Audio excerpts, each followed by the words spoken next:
Hello बच्चों, चलिए प्रश्न को पढ़ते हैं। अक्रिय युग्म प्रभाव क्या है? इस प्रभाव के संबंध में समूह 13 के तत्वों की आक्सीकरण अवस्थाओं की चर्चा कीजिए। बच्चों ये क्या है? वह तत्वों की आक्सीकरण अवस्थाओं की चर्चा कीजिए। तो चलिए बच्चों देखते हैं मुख्य अवधारणा।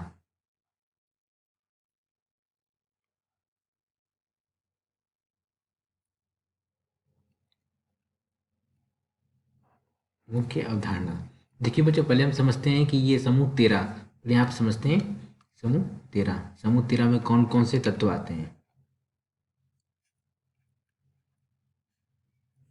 देखिए कौन सा आता है बच्चों? बोरान, एल्यूमिनियम, गैलियम, इंडियम और थैलियम। बोरान का परमाणु क्रमांक क्या होता है बच्चों? 5, एल्यूमिनियम का 13, गैलियम का 31, इंडियम का 49 और थैलियम का 81। बच्चों बोरान के यानी कि समूह 13 के बाह्य कोश का इलेक्ट्रॉनिक विन्यास क्या होता है बच्चों? NH2 NP1। NH2 NP1 होगा तो यानी कि बाह्य कोश का इलेक्ट्रॉनिक विन्यास क्या हो गया बच्चों? 3 हो गया। तो बच्चों यहाँ पे क्या होना चाहिए? यहाँ पे इसकी आक्सीकरण अवस्था कितनी होनी चाहिए बच्चों? इस समूह के यानी समूह 13 के तत्वों की आक्सीकरण अवस्था क्या होनी चाहिए? +3 होनी चाहिए। +3 होनी चाहिए। क्या होनी चाहिए बच्चों? +3 होनी चाहिए। +3 होती भी है बच्चों, लेकिन गैलियम के बाद गैलियम से यहाँ पे ऑक्सीकरण अवस्था बच्चों कितनी स्थायी होती है? +1 +1 और +1, यानी कि गैलियम से लेके थैलियम तक यहाँ पे +1 की ऑक्सीकरण अवस्था स्थायी होती है, +3 नहीं होती। ऐसा क्यों? क्या हो रहा है यहाँ पे कि ये +1 की ऑक्सीकरण अवस्था स्थायी हो रही है बच्चों? यहाँ पे लग रहा है अक्रिय युग्म प्रभाव। क्या लग रहा है बच्चों? अक्रिय युग्म प्रभाव। अब हम समझते हैं कि अक्रिय युग्म प्रभाव क्या है। देखिए अक्रिय युग्म प्रभाव को समझने से पहले हमें समझना पड़ेगा बच्चों परिरक्षण प्रभाव। इसको बच्चों इंग्लिश में क्या बोलते हैं? Shielding effect. तो हिंदी में क्या बोलेंगे बच्चों? परिरक्षण प्रभाव। देखिए बच्चों क्या होता है कि हमारे पास मान लीजिए थैलियम है। उदाहरण के लिए बच्चों देखिए क्या है हमारे पास? थैलियम है। थैलियम का परमाणु है, ठीक है बच्चों। थैलियम का परमाणु है, उसका क्या है बच्चों? नाभिक है। अब नाभिक में बच्चों देखिए ये हमारा, देखिए ये हमारा क्या है? कोई मान लीजिए थैलियम नहीं बच्चों, कोई परमाणु है, उसका नाभिक। नाभिक में क्या है बच्चों? यहाँ पे सेल है और सेल में क्या है बच्चों? ये इलेक्ट्रॉन है। क्या बच्चों? ये इलेक्ट्रॉन है। तो होता है क्या बच्चों कि जो देखिए ये वाले, इसको ना थोड़ा सा बच्चों थोड़ा सा दूर, नाभिक को हल्का सा दूर बना लें ताकि आपको बेहतर समझ में आए। देखिए बच्चों होता क्या है कि नाभिक से देखिए ये और ये इलेक्ट्रॉन, ठीक है, और यहाँ पर ये इलेक्ट्रॉन है। अब बच्चा अगर मान लेते इसकी दूरी x है और इसकी दूरी बच्चों y है, तो नाभिक का आकर्षण बल किस में ज़्यादा लगेगा? x में ज़्यादा लगेगा। क्यों बच्चों? क्योंकि नाभिक के पास में, नाभिक में कौन सा होता है बच्चों? प्रोटॉन न्यूट्रॉन होता है। न्यूट्रॉन हमारा उदासीन होता है, प्रोटॉन क्या होता है? प्रोटॉन हमारा धनात्मक होता है, धनावेशित होता है। इलेक्ट्रॉन क्या होता है बच्चों? ऋणावेशित होता है। यानी कि जो नाभिक के पास कोष होगा उसमें नाभिक का आकर्षण बल ज़्यादा लगेगा। और वाई में क्यों कम लग रहा है बच्चों? क्योंकि वाई में हुआ क्या रहा है? नाभिक आकर्षण बल लगा तो रहा है, लेकिन जो ये इलेक्ट्रॉन है, ये इलेक्ट्रॉन क्या कर रहे हैं बच्चों? इसको प्रतिकर्षित कर रहे हैं। क्या कर रहे हैं बच्चों? ये इलेक्ट्रॉन प्रतिकर्षित करने के कारण नाभिक आकर्षण बल बाह्य कोश के लिए क्या हो जा रहा है बच्चों? नाभिक का आकर्षण बल कम हो जा रहा है। किसके लिए कम हो रहा है बच्चों? बाह्य कोश के इलेक्ट्रॉन के लिए। तो इसी को क्या कहते हैं बच्चों? इसी को कहते हैं परिरक्षण प्रभाव। यानी कि नाभिक का जो आकर्षण बल बाह्य कोश का इलेक्ट्रॉन जो कम लग रहा है, कम हो जा रहा है। क्यों हो जा रहा है बच्चों? इसका ये इलेक्ट्रॉन क्या कर रहे हैं? प्रतिकर्षित कर रहे हैं कि तो भाई तू मत आ भाई, मैं देख लूंगा क्या बात है।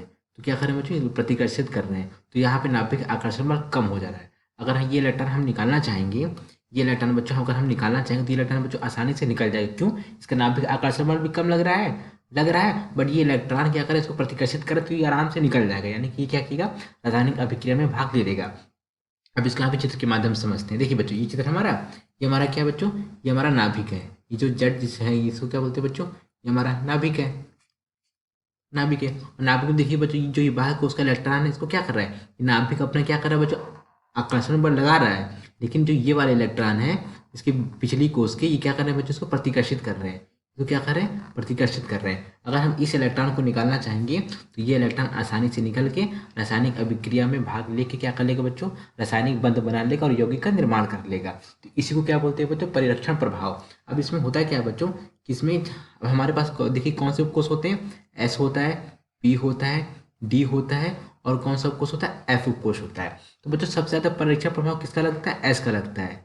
ऐसा क्यों होता है बच्चों, इसकी आकृति के कारण। क्या होता है बच्चों, जिसका देखिए पी में क्या होता है बच्चों, ऐसा होता है मतलब कि डिफ्यूज हो जाते हैं, मतलब कि इनमें क्या होता है पूरा, मतलब कि ये समझ लीजिए कि इनकी आकृति के कारण क्या होता है बच्चों, एस का शील्डिंग इफेक्ट ज़्यादा लगता है, मतलब परीक्षण प्रभाव ज़्यादा लगता है। फिर पी का लगता है कम, सबसे कम डी का, और फिर सबसे कम किसका लगता है बच्चों, एफ का लगता है। यानी कि यहाँ पे अधिकतम परिरक्षण प्रभाव लगेगा, अधिकतम परिरक्षण प्रभाव। और यहाँ पे क्या होगा बच्चों, यहाँ पे निम्नतम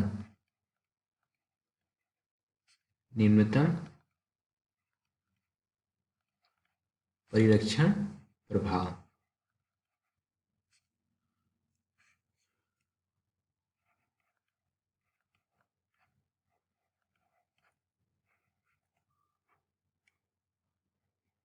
अच्छा प्रभाव।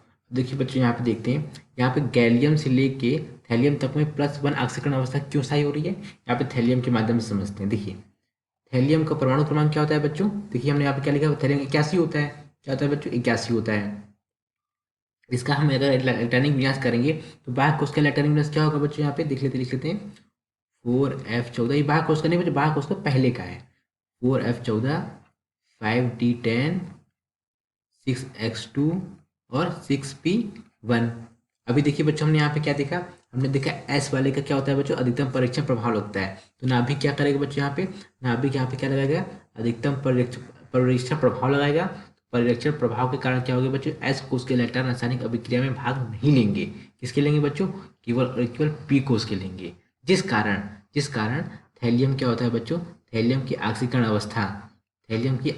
अवस्था, +3 ना होकर क्या होती है बच्चों, +1 स्थायी होती है। क्या होती है बच्चों, +1 स्थायी होती है।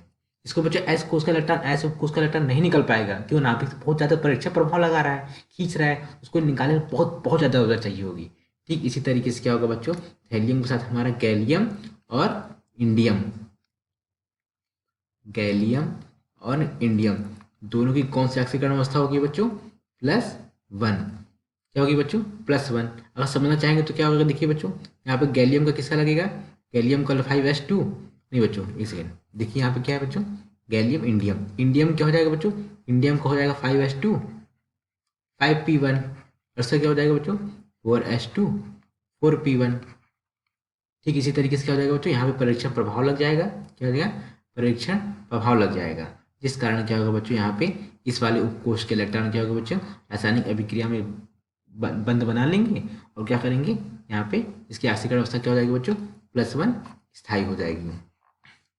यहाँ पे अगर लिखना चाहें हम लिख सकते हैं क्या बच्चों, लिख लेते हैं इस प्रबल बल के कारण, इस प्रबल आकर्षण बल के कारण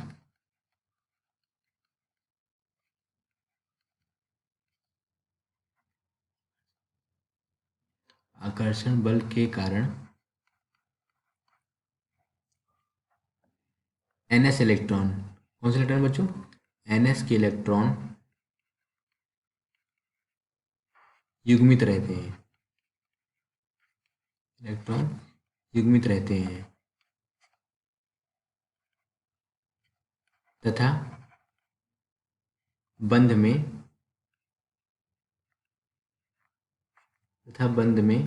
भाग नहीं लेते हैं, बंध में भाग नहीं लेते हैं। अर्थात कैसे होते हैं बच्चों, अक्रिय रहते हैं, अर्थात अक्रिय रहते हैं, अर्थात अक्रिय रहते हैं।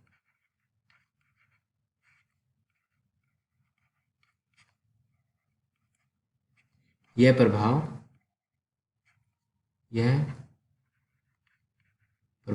क्या कहलाता है बच्चों, अक्रिय युग्म प्रभाव कहलाता है।